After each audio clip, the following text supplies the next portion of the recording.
All right, so here's what we're doing today. So I got to get this done before winter hits. So we have our 90s fifth wheel that we live in, and it has the old original water heater, which works well for camping. And so in summertime, it's not that big of a deal. You can take about a 10-minute shower. And wintertime, the incoming water gets cold as hell, so you don't get a hot shower at all.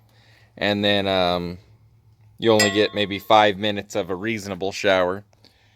So I bought this a little while back. I just haven't had a chance to install it yet, but I'm going to get it in before winter hits. So this is an on-demand furrion.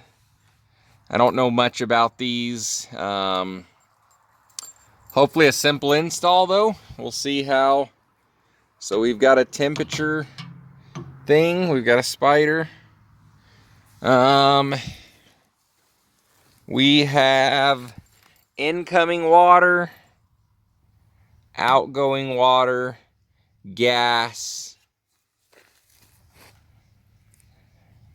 negative, black positive, white negative, don't know what those are, and 2 blues. So hopefully, I bought this quite a while ago. Hopefully I can find the instruction manual and a few other things.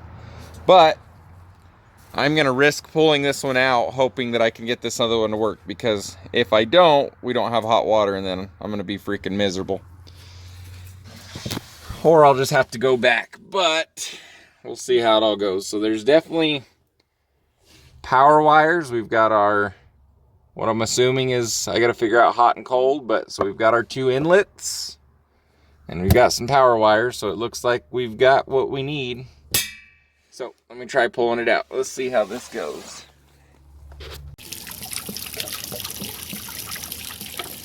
Getting all kinds of stuff out of there. There's the sacrificial rod. I didn't know that that was one. Not like I would have done anything about it, but. So, if you have one and you're not planning on changing it, you should probably at least drain them and change the sacrificial rod. Alright, so got it all out. There's no way to get that front fascia piece out without destroying it. Pretty well glued in. It's got some type of a drip pan or something in here. I'm going to leave there. So we've got the gas line, which is coming in on the rear on the other one. So I'm probably going to have to shorten it. We've got the 120, which I don't think does anything for this new water heater. We've got 3 lines here, so got to figure out what those are. And then the old water heater seems a lot bigger in size, so I don't know if I can't remember if they had different sizes, but it's a pretty damn big water heater. I'm gonna see if I can sell that or do something with it. We'll figure it out. So I'm gonna slide this guy in. So we've got water inlet, outlet, gas, and a scared the shit out of me, and a grasshopper. I didn't know what it was. I was looking at it through the phone. So we've got the wiring diagram up front, and I gotta see if I bought a plate, but let's see how this thing looks in there.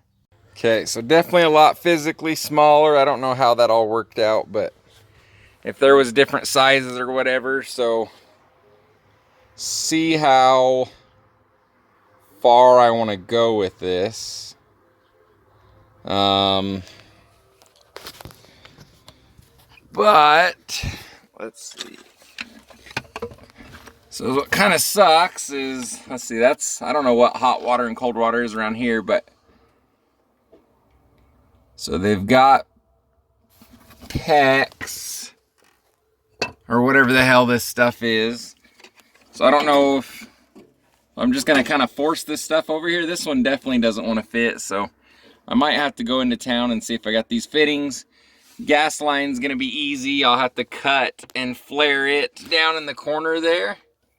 So it's coming from over here, so I'll end up cutting a lot of this out of here and going over there with it. And electrical's fine. I just got to figure out what the hell it wants for electrical and what I have for electrical. I believe this also had a panel of some sort to go inside to maybe change temperature. So I got to figure that out as well, if it plugs in here or what. I can't remember. Like I said, it's been a long time since I bought this thing, so figure out a little bit more. All right, so I haven't gone real far, but it was really easy wiring. So positive and negative was all it required. The two blue wires were for this remote control thing. So I have to figure out how to run that in. I went and bought some new fittings. I was kind of worried about these reducing flow, but we'll see if it matters. We don't have a lot of flow in a shower anyways. But yeah, I just went and bought the crimp fittings. I reused that 90 support, ran over here and then just into that. So marked out hot and cold, got everything nailed down. And then I cut the, something just dripped on me. We have ourselves a drip. I gotta tighten that up real quick. So I cut the gas line and I cut it a little bit short, and then I crimped it right there. So I want to redo that gas line anyways.